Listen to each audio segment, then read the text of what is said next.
The film you are about to see represents a significant breakthrough in the advancing science of the motion picture.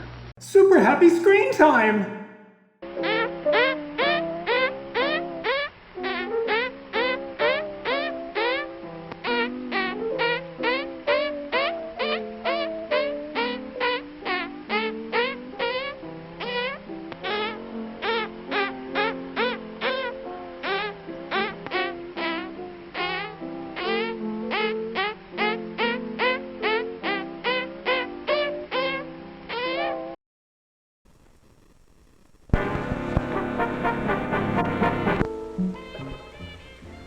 This is America in the second half of the 20th. Jeanette is a slave, not a slave by circum ago, a choice that at the time.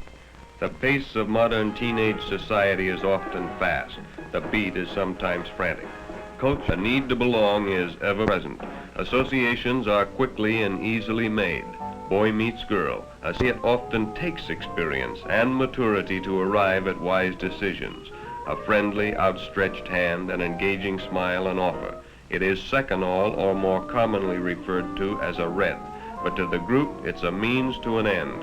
What can be the harm? After all, the 20th century is run on pills, a pill for extra vitamins, a pill to go to sleep, a pill to wake up. Why not a pill to make you feel good? But that small red capsule is a dangerous drug to be administered by a competent physician, not by a newly found boyfriend. But the pressure of the group, the need to belong, the desire to try something new is too great a temptation. But the effect isn't long and lasting, and when the drug wears off and the coming down, as it's called, takes place, you feel let down and tired. But more persuasion, a greater need to belong, and it isn't long until you try again and again. You try new things, the hypnotics as they're called, seconal or reds, nembutol or yellows, tuinol and phenobarbital, and the stimulants amphetamine, dexedrine, and benzedrine or bennies. You begin to lose track of your friends because now you belong to a group that must move in a veiled world of secrecy because what you are doing is against the law, the constant fear of apprehension.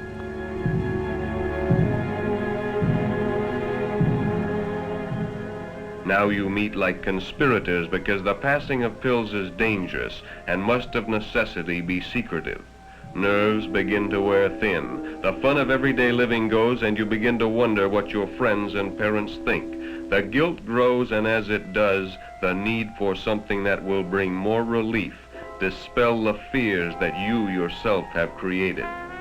You become more dependent on one another, but your pleasure in each other's company becomes less satisfying, and you depend more and more on the pills to help. Finally, the pills are not enough, and you're ready for the second act of your three-act tragedy.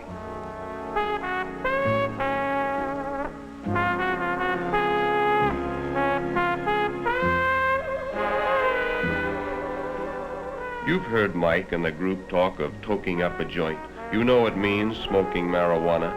Mike is more experienced than you in the ways of narcotics, but until now he has never suggested that you toke up together. But the pills don't give either of you the desired effect any longer, and in the insecurity of your relationship you feel a need to find some new experience to bind you together. So a suggestion that only a short month ago would have been repulsive now is considered. The smell and the taste are anything but pleasing. It makes you cough and your throat becomes dry and hot. You feel like you're floating. You concentrate on one object, a tree in the distance. It's called fixing. As you concentrate, time slows down. You hallucinate, that is, you dream. This is called tripping. Your depth perception is affected. If you had to step off a curb or get out of a car, you would probably need help because the distance might be exaggerated. On the other hand, distance might seem to diminish. As with alcohol, the problems don't disappear, they only temporarily seem to vanish and return with jarring force when the effects of the drugs wear off. But when you get on narcotics, it's like starting a never-ending downward tailspin from 30,000 feet. You become less sure of yourself, your surroundings, your friends. Quarrels are more frequent with your parents and loved ones. You try to convince yourself you're right, but deep inside you know you're not. You lose your sense of values. You think of little else but another blow-up, your newfound language for smoking marijuana. You've completed the second act, and the third act curtain is just about to go up.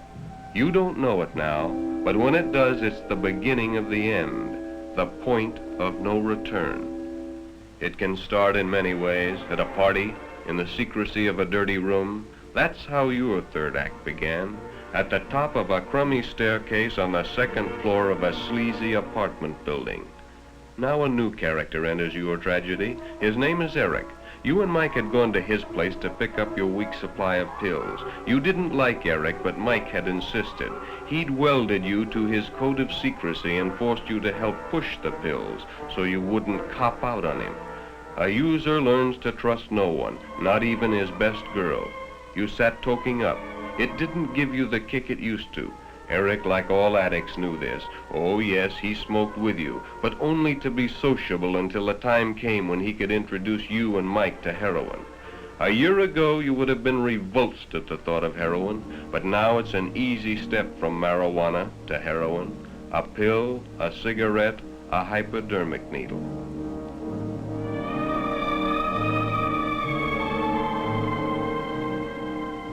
Even now you're afraid. What will it be like? First you'll get a burn, that is, a feeling of warmth will slip over you, and then you'll become nauseated and get desperately sick. Finally, the retching will subside and you'll have a sustained feeling of sensual excitement which will lapse into a state of euphoria or well-being. But it won't last, and when you come down, you'll be in the depth of depression, consumed by a cancer of guilt.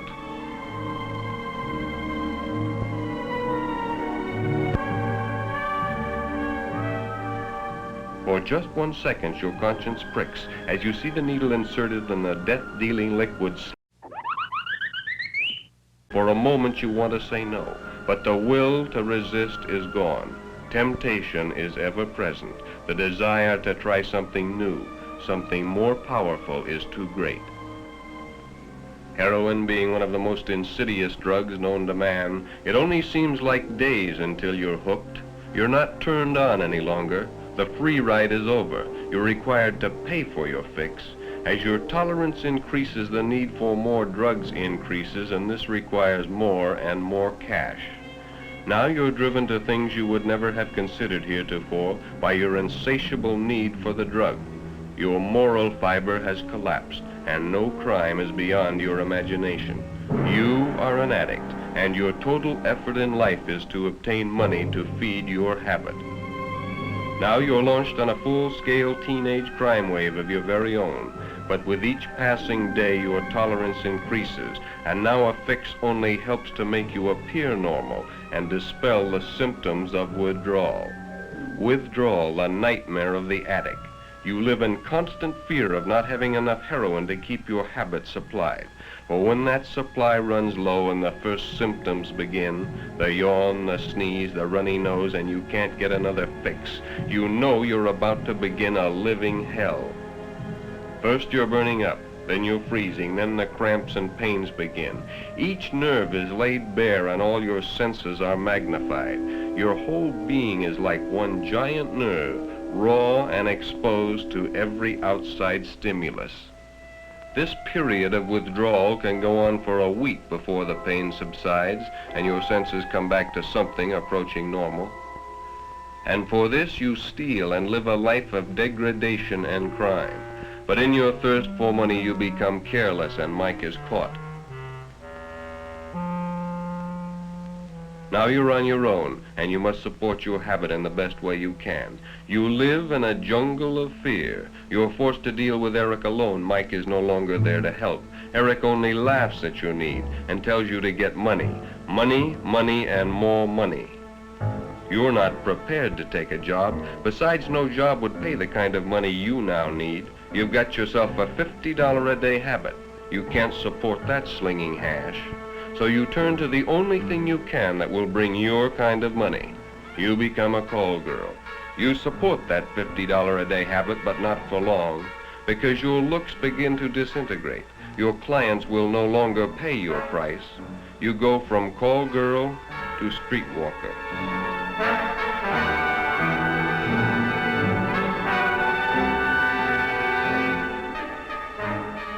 Then on your 20th birthday, you're picked up for soliciting.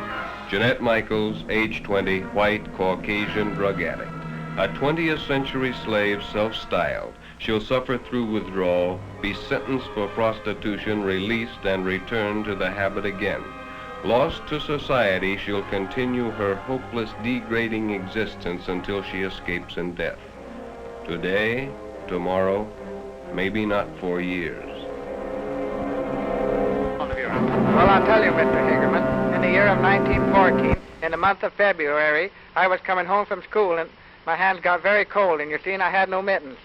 And I began, of course, pressing them together to get them warm, and that wouldn't do. Well, pretty soon I began squeezing them, and I was surprised to think that I could make a few different sounds.